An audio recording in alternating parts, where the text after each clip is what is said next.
تبارك الذي بيده الملك وهو على كل شيء قدير. الذي خلق الموت والحياة ليبلوكم أيكم أحسن عملا وهو العزيز الغفور. الذي خلق 7 سماوات طباقا ما ترى في خلق الرحمن من تفاوت فارجع البصر هل ترى من فطور ثم ارجع البصر كرتين ينقلب إليك البصر خاسئا وهو حسير. ولقد زينا السماء الدنيا بمصابيح وجعلناها رجوما للشياطين وأعتدنا لهم عذاب السعير. وللذين كفروا بربهم عذاب جهنم وبئس المصير. إذا ألقوا فيها سمعوا لها شهيقا وهي تفور تكاد تميز من الغيظ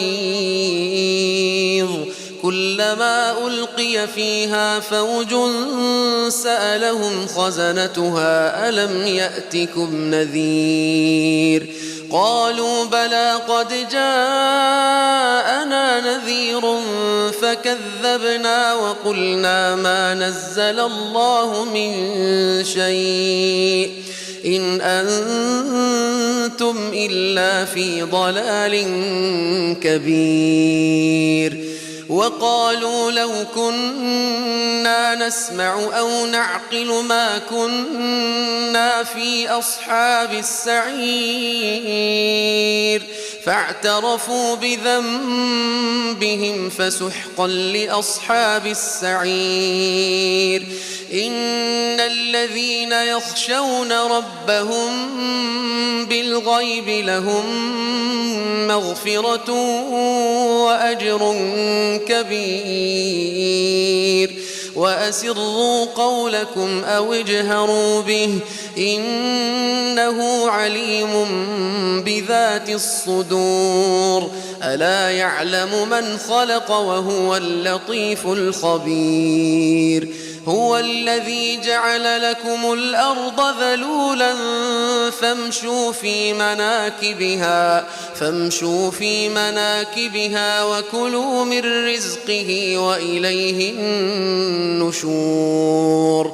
أأمنتم من في السماء أن يخسف بكم الأرض فإذا هي تمور أم أمنتم من في السماء أن يرسل عليكم حاصبا فستعلمون كيف نذير. ولقد كذب الذين من قبلهم فكيف كان نكير.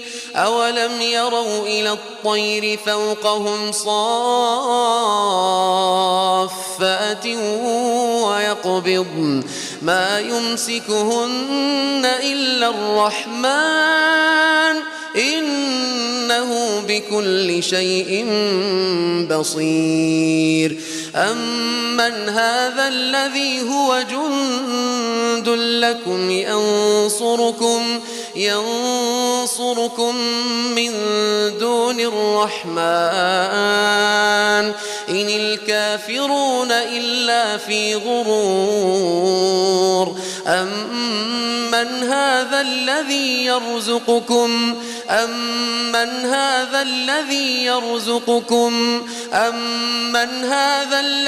يرزقكم إن أمسك رزقه بل لجوا في عتو ونفور.